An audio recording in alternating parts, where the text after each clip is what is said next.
OCO, hello everyone. Welcome to Speaking Our Truth, podcast for change by the National Indigenous Women's Resource Center.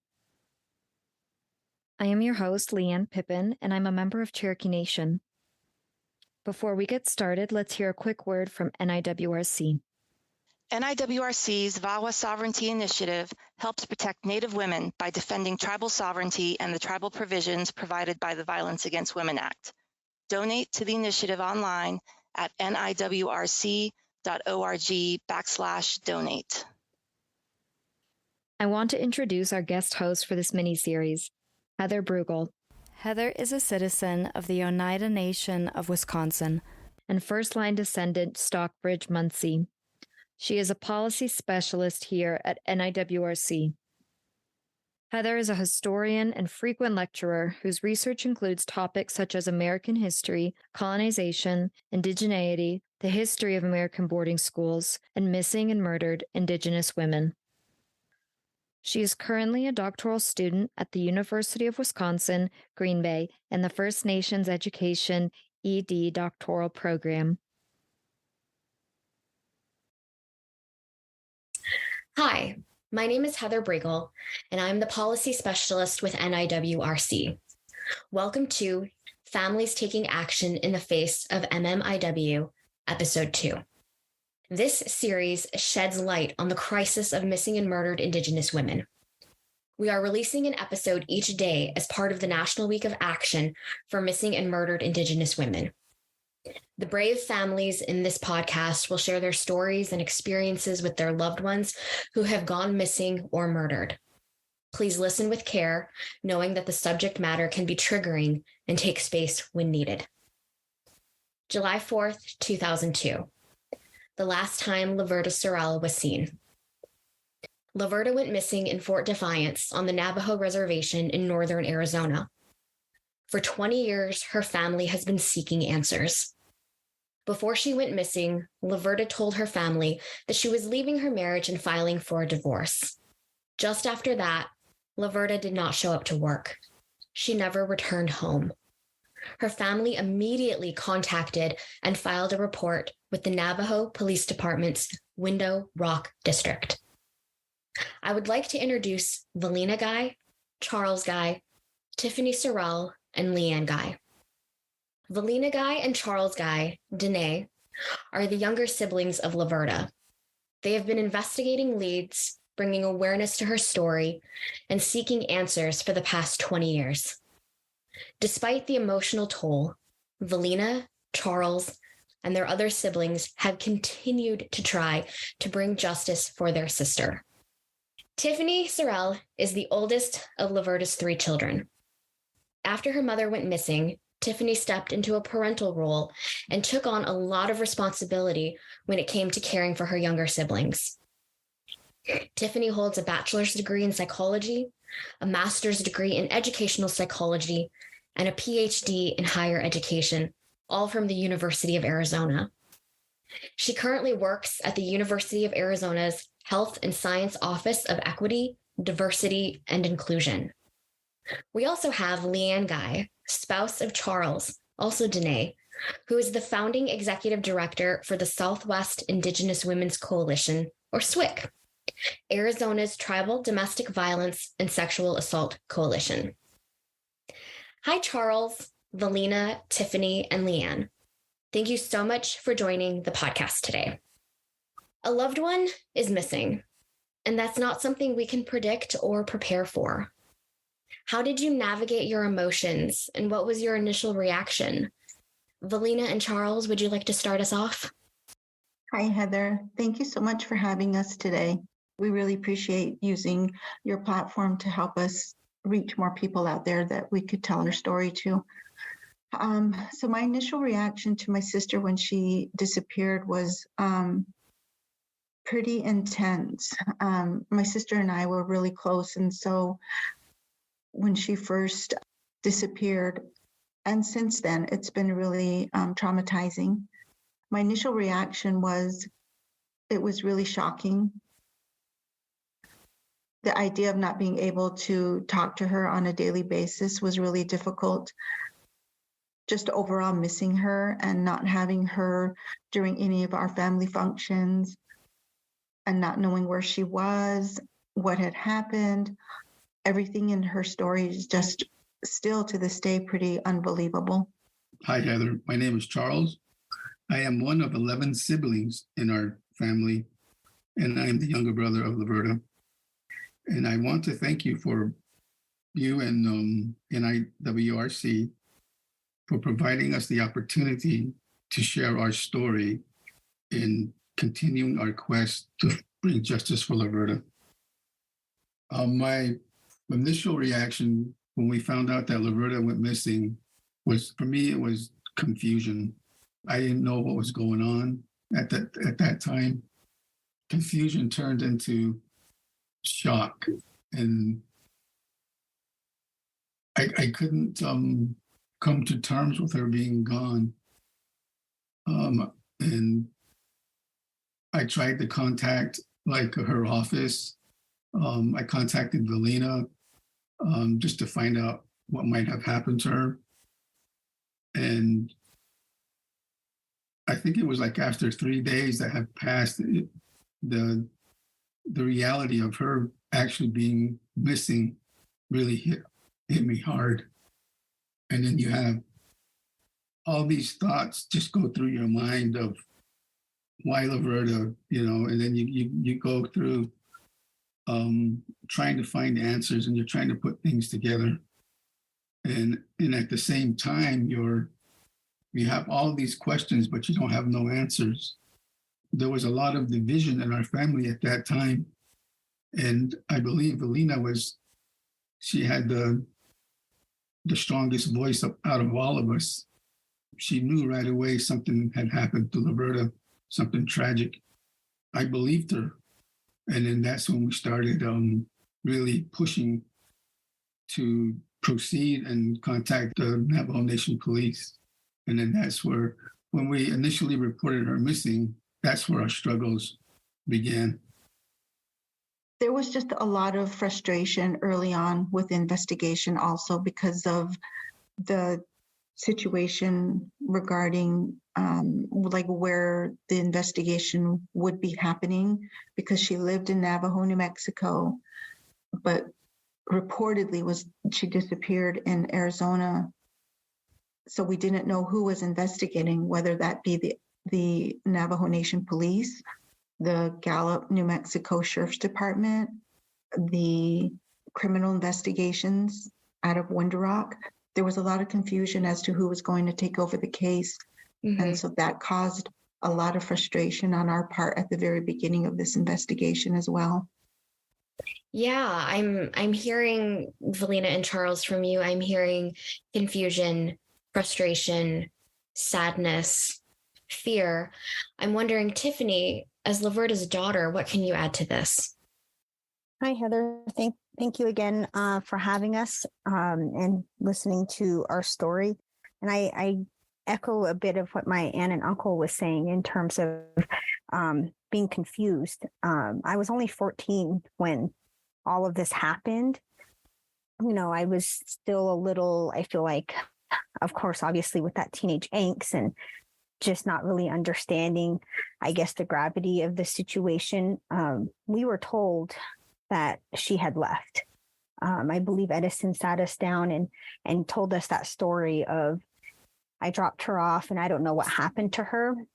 And we were also told that we didn't know her, and that she pretty much essentially chose this other guy and that family to be with. And so with all of that being fed to us, my initial reaction was mostly confusion, but also angry. We were told that they were going to get a divorce, but I knew that she was still kind of going back and forth, because she would leave, she would, there was times that she would be gone a couple of days because she was having an affair, but she always came home. And so I don't think it really hit me until, weeks started to go by and months started to go by. I thought she was going to come back. And so eventually, as time went on, she just never came home. and nobody really talked about her. It was just kind of like, we didn't know her. We don't know what kind of people were that she was involved with. And I've even had family to this day say that there was allegations of even like drug use, or she was an alcoholic, those kinds of things.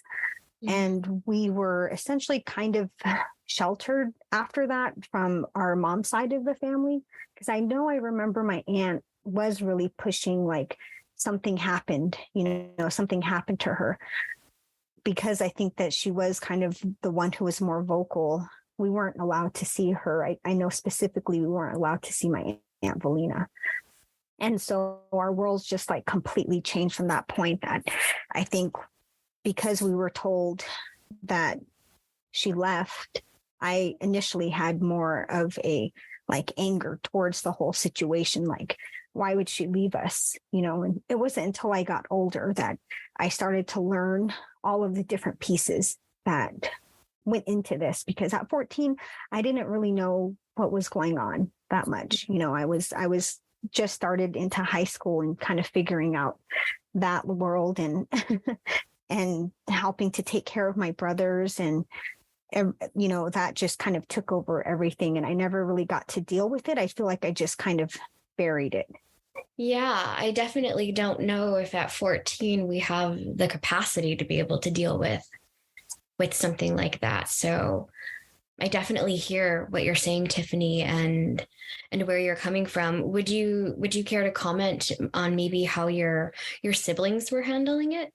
I know my younger brother Nick took it the hardest because he was probably the closest to her, and he really, right away, I feel like, never thought that she had left us, but he didn't really know what else to think. And he really went through some, like, I feel like, identity stuff, especially because he wasn't close to Edison, our father. He wasn't close to him at all. And so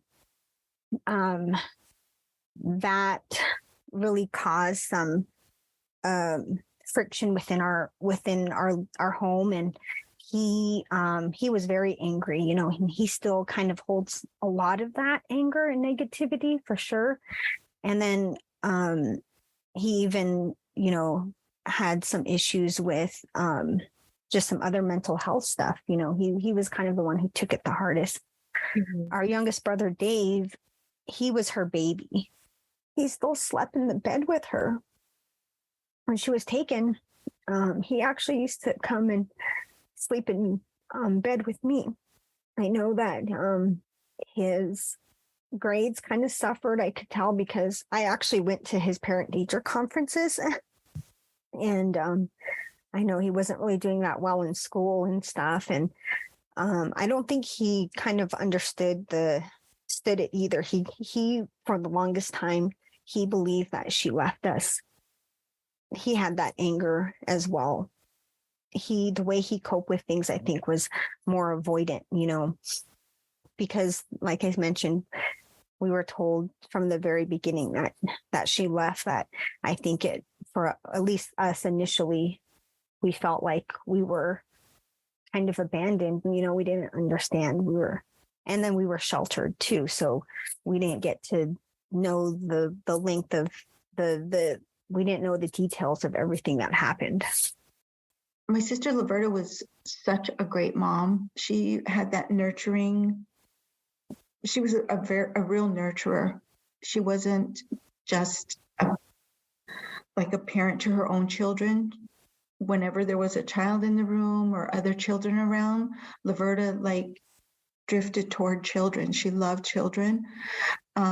She would have never left her children. She would have never walked out on them. She would have never left them behind. In fact, during the time that she had decided to follow through with her divorce and told the family that she was going to be divorcing Edison, the only reason why she kept coming back was because of the children, because there were a couple of times she actually left her home and then Edison wouldn't allow her to take her children. And so then she would come back. And that was the reason why she didn't just pack up and walk out of the house.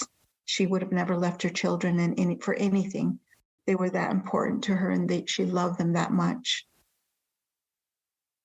I think that, in this situation, we all know within domestic violence, the spectrum of violence, there is a strong connection to the missing and murdered.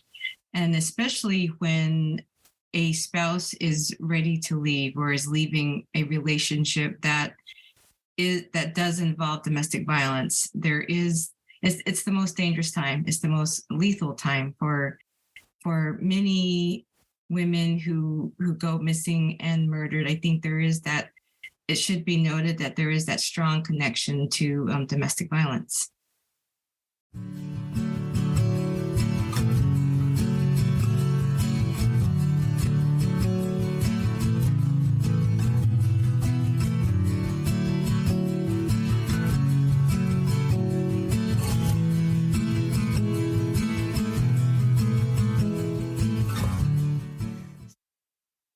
Laverta is still missing, and her family is still seeking answers and trying to find a resolution to solving her case. Through advocacy, telling her story, and seeking closure, her family continues to seek accountability, and they are determined to find justice for Laverta. In the last 3 years, the FBI has shifted the case from a missing persons case to a homicide investigation. This distinction is important as it means that there will be more detailed investigation and evidence that can lead to the arrest of the person or persons responsible for her death. There still is no news from the FBI or the Navajo police. The prolonged timeline of the case and seemingly lack of investigation is devastating and frustrating. The family has waited for over 20 years for answers, and that can leave lasting trauma. I think it's fair to say that families are experiencing trauma. How does that affect you? And how do you work through that trauma while continuing to fight for justice for your loved one? Tiffany, would you like to start us off? Yeah, I don't think I realized how much this actually really impacted me, how much trauma I was holding, because I feel like I mentioned before, I really buried this deep down, and then I've kind of got to the conclusion that I didn't know if anything would ever come of it. Me and my brother, we would talk about what might have happened, and when we got older, when we got into college, when we had a little bit more autonomy, and we really kind of sat and discussed, like, what do you think happened that night? We kind of, in our own minds, came up with what might have happened, and kind of came to the conclusion that, well, it's probably nothing's going to come of it, and it wasn't until the FBI reopened the case that it really kind of overwhelmed me a little bit, that I didn't realize how much I was holding in until, we got that phone call saying that they wanted to come talk to us. I'm actually kind of a little grateful that at this time, my youngest brother was in rehab when all of this happened. And so they had family counselors and counseling support within the facility he was at. So I was glad that he was there at that time, so he was able to kind of work through some of that. And in addition, me and my brother Nick were able to go there and do some family therapy with him and start talking about some of this stuff that we just had never talked about.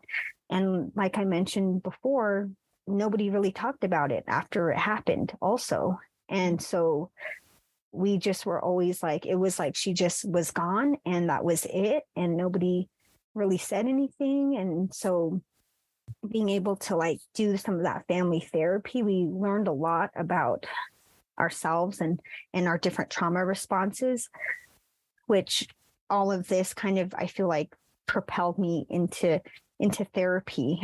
Yeah. I do a lot of EMDR with my therapist. We started off doing almost every other week kind of thing. And it really helped me to unpack things, because with EMDR, what you do is essentially you're reopening certain, emotional wounds and kind of unpacking it and like sealing it in a proper way. But through, the therapies that we went through, like some of the things that I learned, at least about myself, were that when something traumatic happens to you, especially like when you're a child, you respond in a certain way to survive. It's kind of like your survival instinct.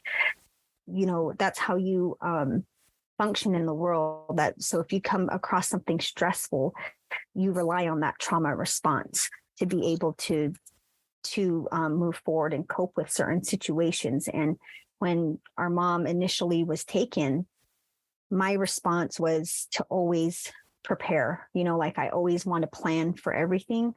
That way I don't feel that kind of pain again, that I'm always trying to prepare, plan ahead, and almost too much planning, because you can't plan for everything. Compared to my younger brother, Nick, when this initially happened to him, his response was very negative, that the way he views the world is he always thinks something bad is going to happen. That's always his first instinct to think, is that something bad is going to happen.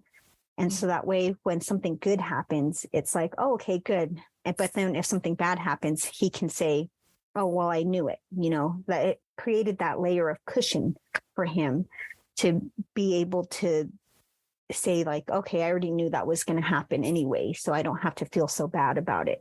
And so I know that it's always not a way that you want to live all the time, though, is always kind of thinking of the negative or the worst case scenario. So I know he has that he struggles with. And our youngest brother, Dave, his is avoidant. He's not good at talking about his emotions.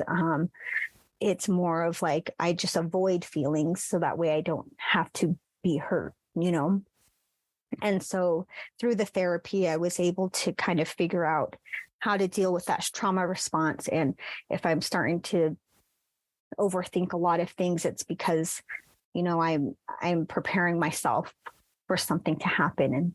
And so it's like through the EMDR, that's really what has been helping me. But also even going back to my Navajo, like cultural traditions, so some of the traditional healing, because my mom was more traditional than Edison. And she was the one who would, put corn pollen out and pray with us in the morning. And anytime we had a race or we had a travel event for school or anything like that, she always would do a prayer for us, and she would help get us involved in that prayer and tell us to, what do you want to happen, or what do you hope to happen, pray about it. She would do different ceremonies. And I know my Kinalda ceremony, which is a puberty ceremony for Navajo women, that was a big thing for her to have me go through. And so that's what I also turned back to. And unfortunately, I don't know the language like I used to, because she was fluent in Navajo.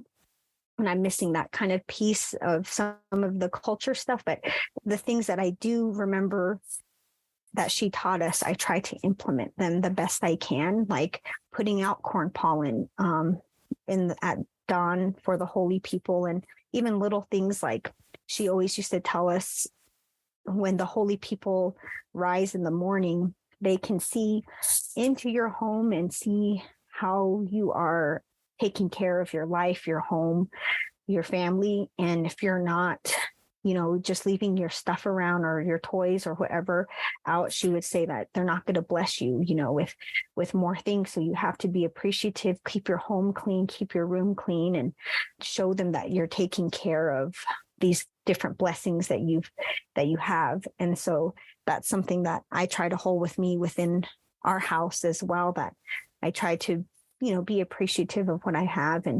And this, even turning back to this Navajo culture, really helped get me through my PhD, my dissertation, when I was struggling. And when I started to go back to putting corn pollen out, I saw that things really moved forward for me, and things started to fall into place. And so I just hold those things, at least with me, to help heal through this trauma, because it's always going to be there. It's just how you kind of, I feel like, manage it. Our family was really affected by the trauma of our sister's disappearance when she first disappeared. And to this day, we still feel her loss greatly. It is not, our family basically, and probably a lot of other families have dealt with this, where there's a lot of like victim blaming, or the could haves, the should haves that go on when you have those conversations or arguments. Our family did suffer in that way initially, but I feel like we're on a path of healing.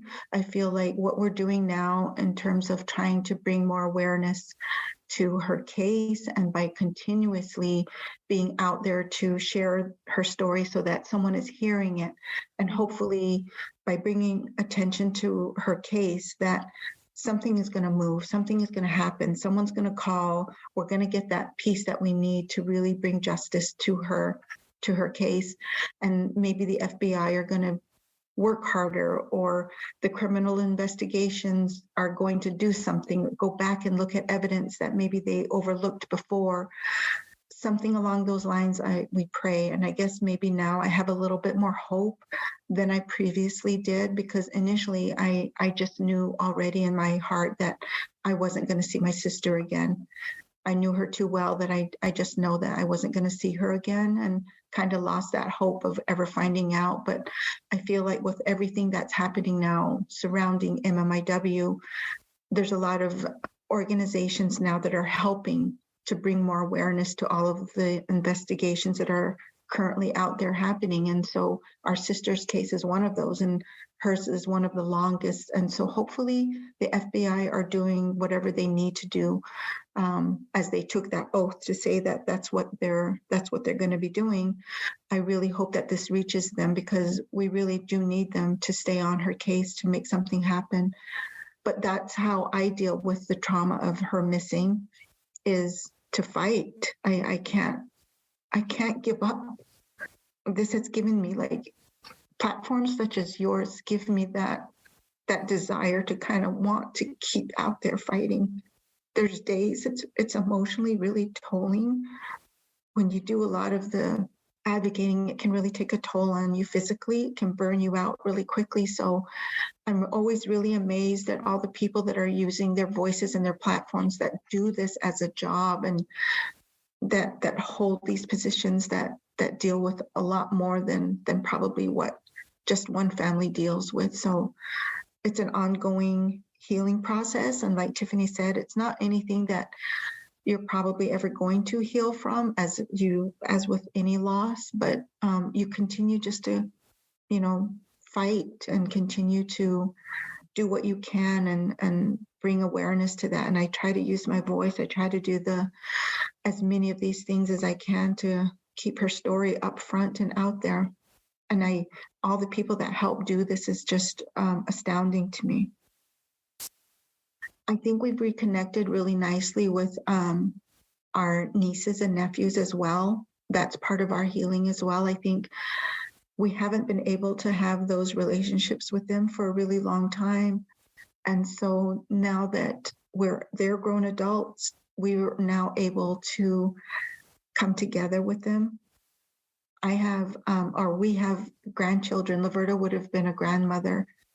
My grandgirls, they come and you can hear their laughter and the kindness.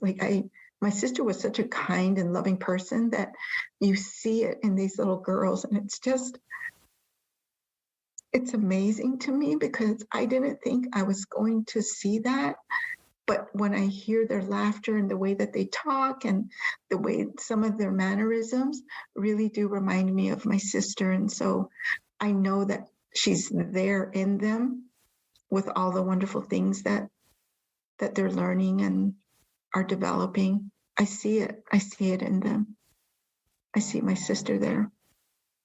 Yeah, I'm just so grateful that we were able to reconnect, and I'm grateful for my aunt. She always opens up her home for us, and I'll bring my nieces out to visit with her, and they just love it. They love going out there, and they love hanging out with her. And it's just something that, it's one of those times that for sure I'm like, I wish my mom was here.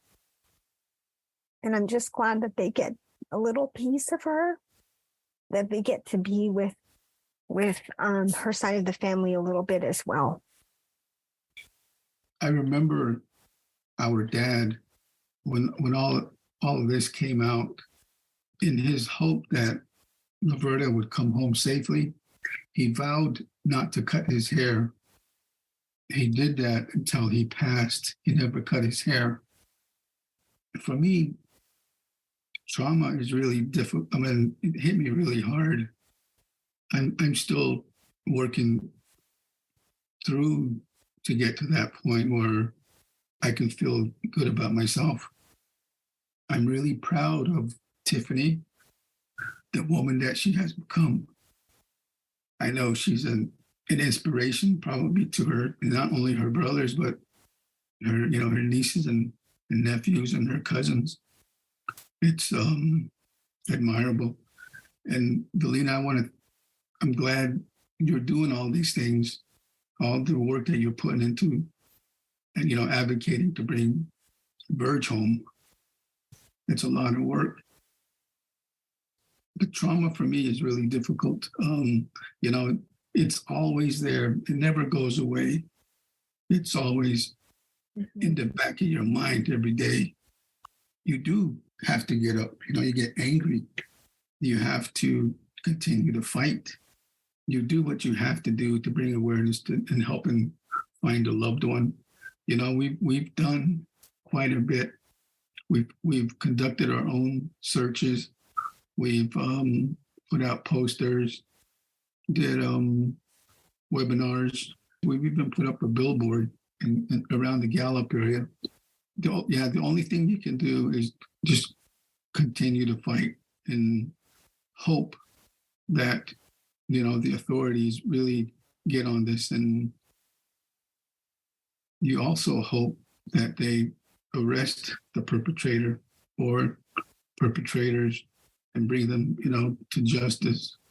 And that is our goal. Just continue to fight and then hope that something positive happens. Thank you for sharing that, Charles. I really do appreciate that. Leanne, do you have anything you'd like to add? This is just devastating. It is heartbreaking what families are going through.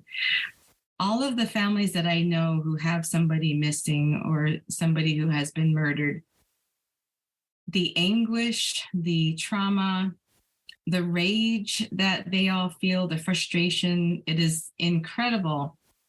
And I think Velina said it best one time, and it really was profound and made me think about all of the families who are unfortunately connected through trauma. It's a bond that they don't want to be connected by, but due to the circumstances for which they're going through, this trauma connects them.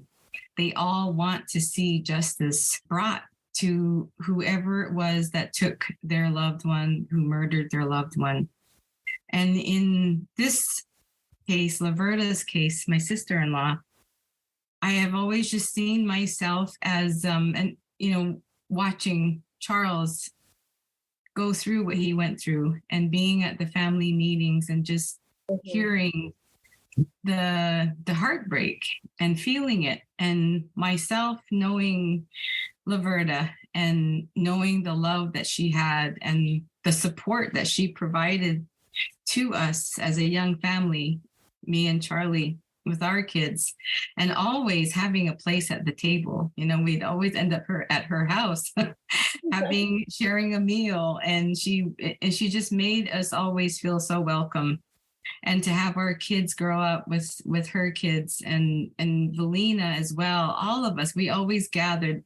Her house was a gathering place. It was a place that we have awesome memories, happy memories, and to feel that and to see how it has torn apart the family, it's very heartbreaking.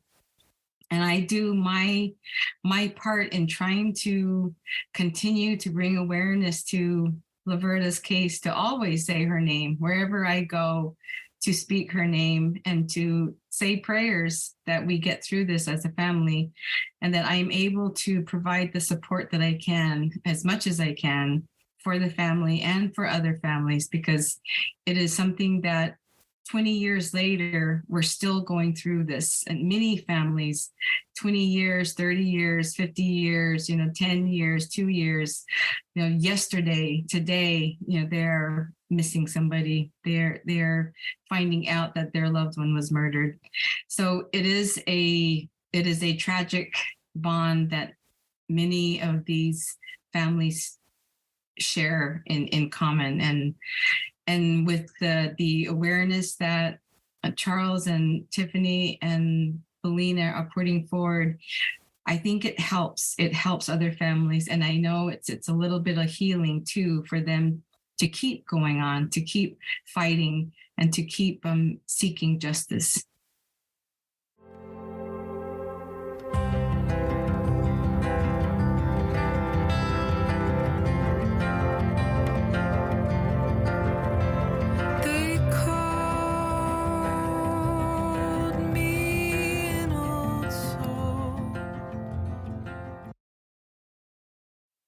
What ways have you found to heal and cope with this trauma of having a loved one missing? And what roles do the traditional medicines and possibly ceremonies play in this healing process?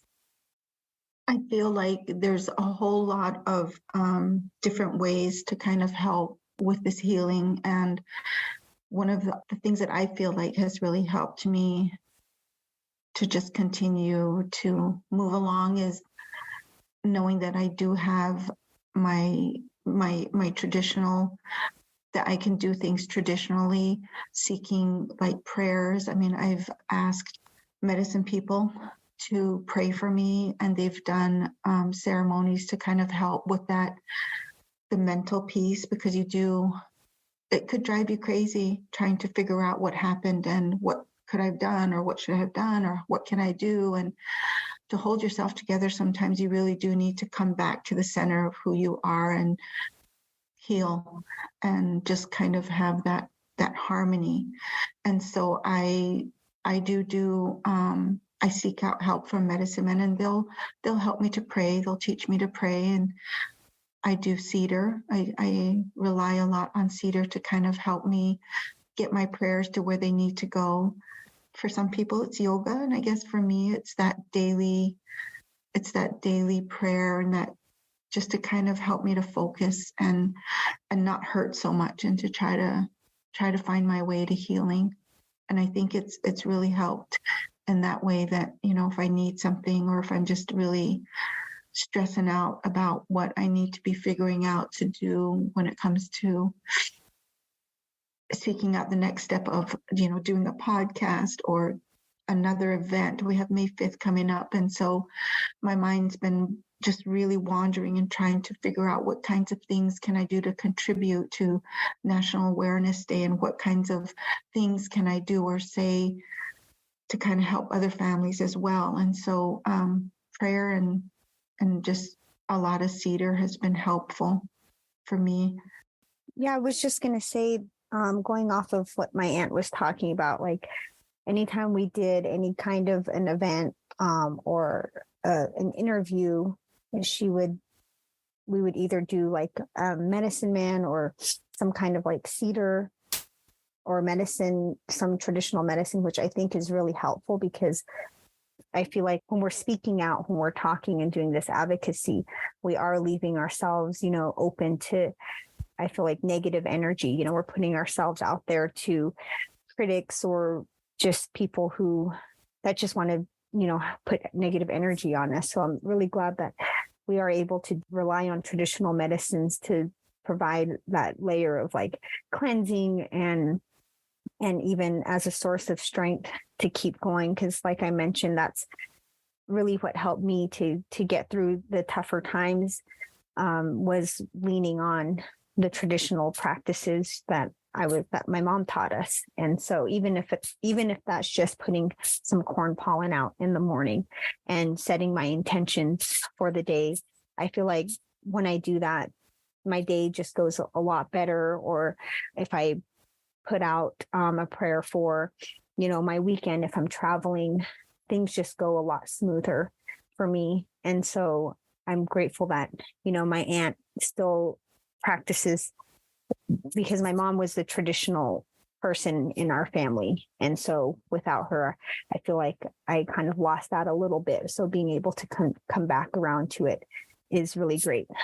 That's amazing. And I think it's just wonderful to see even how, like, the small things, the things that we think are small, how they can make such a big difference. I'm wondering, Charles or Leanne, is there anything you'd like to add to that?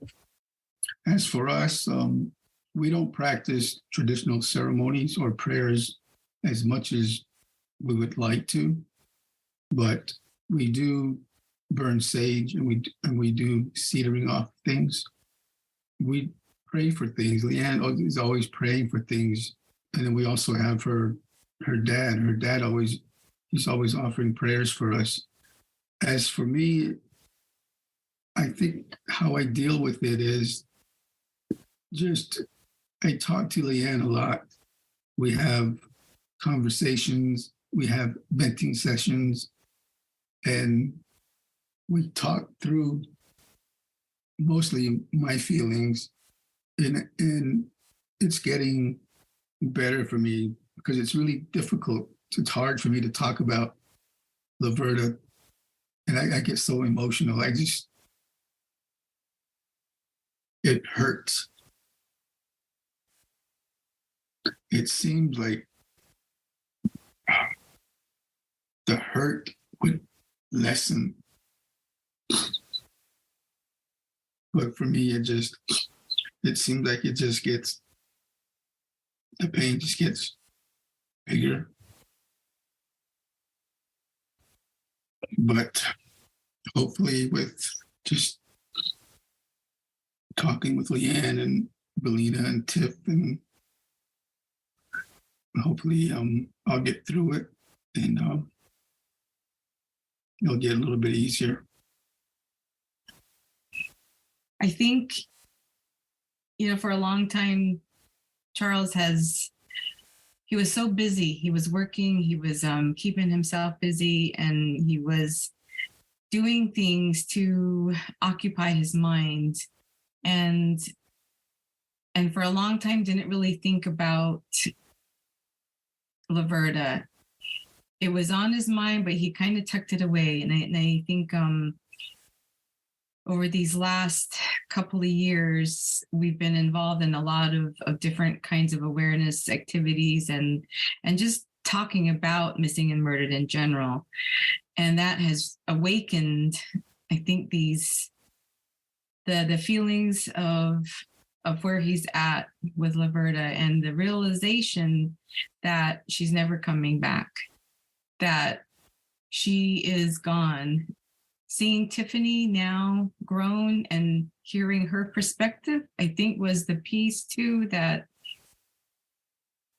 was missing, because it's the children that we know are carrying a lot of the burden from the families. Moms go missing, aunties go missing. Hearing the perspective of the children, and hearing Tiffany talk about the responsibilities that she had to carry at such a young age. It's just hard to hear and hard to know. And in hindsight, and looking back at those times and those family gatherings and holidays and birthdays and things like that, it was really hard to gather because there was just this big void. We couldn't speak her name then.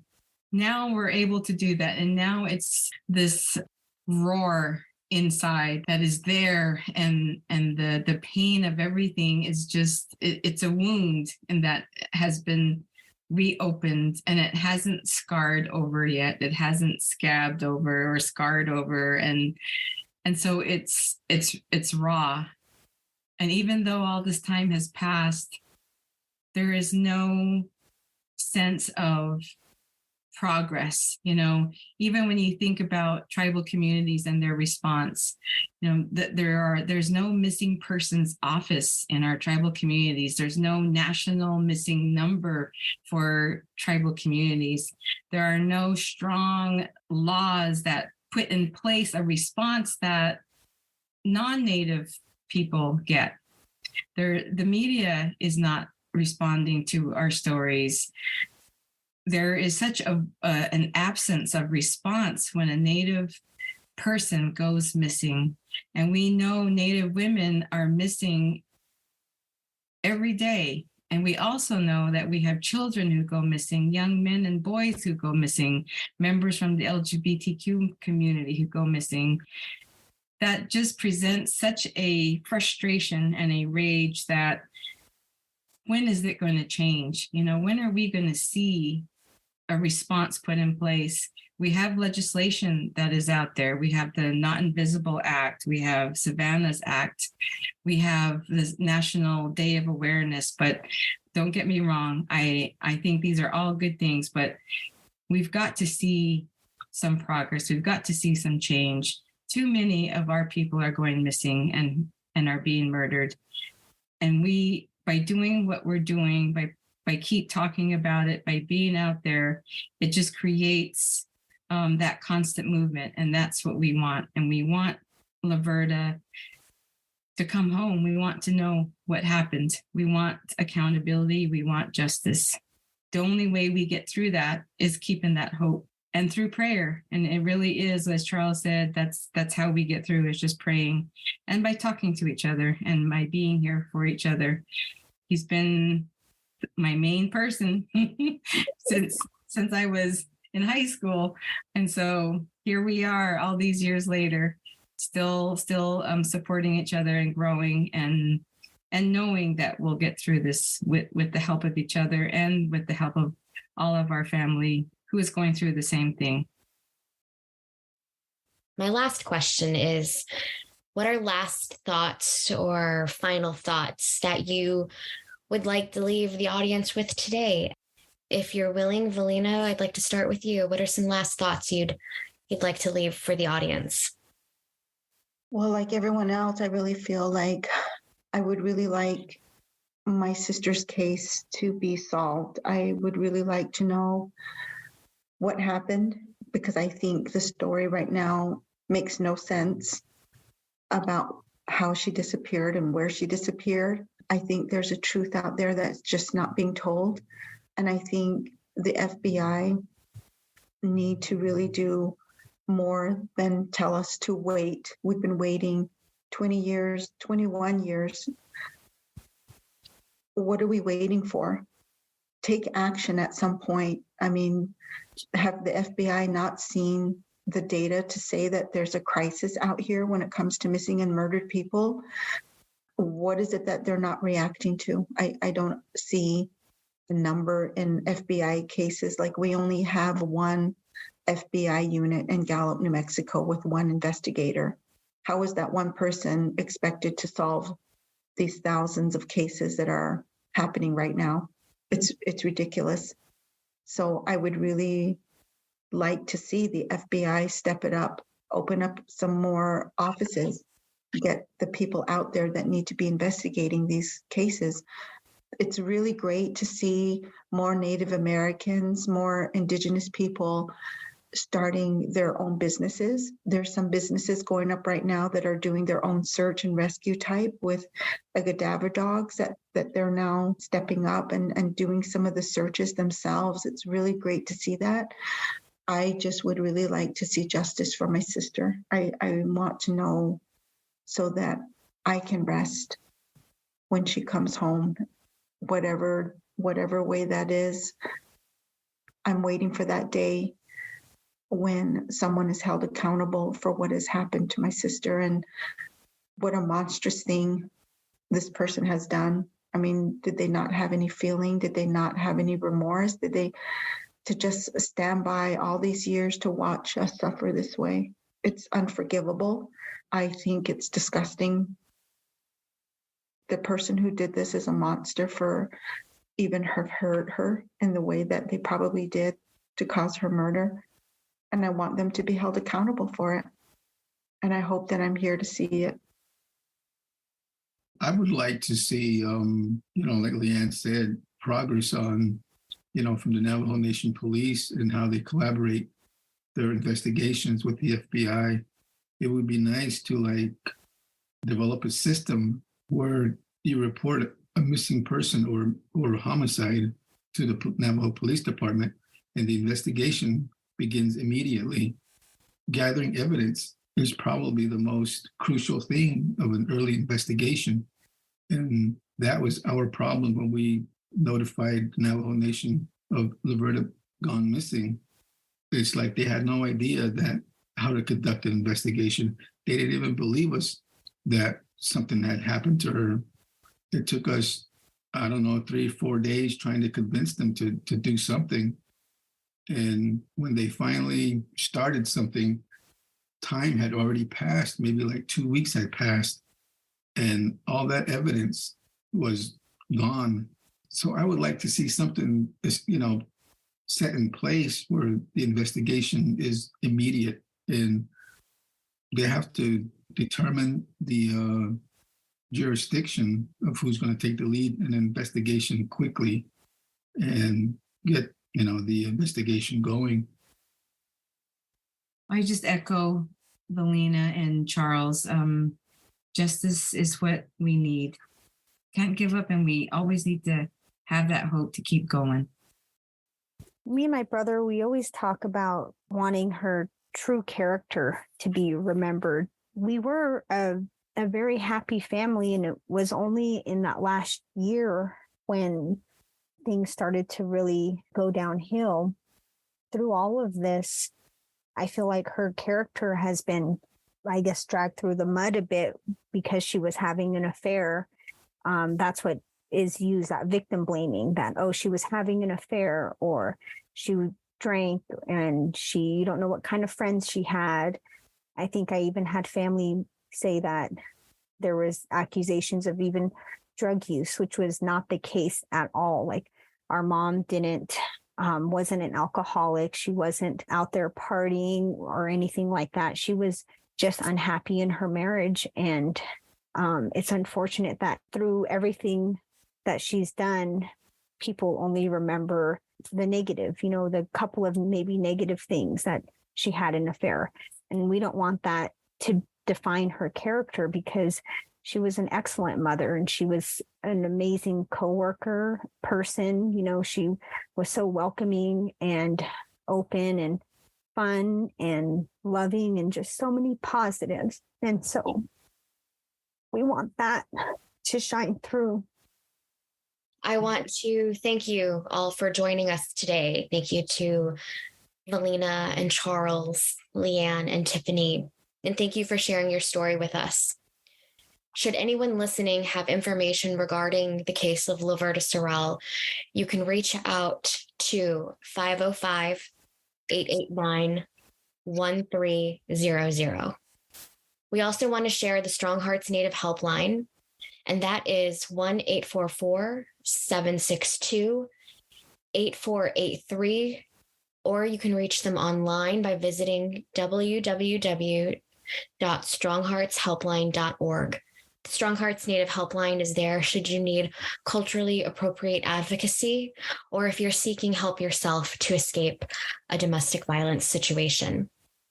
I again want to thank our guests, and also want to let you know that this podcast was made possible with funding from the Family Violence Prevention and Services Act. Thank you again. Wadeau, thank you so much for listening. We hope you have time to process what you've learned and share this podcast with others.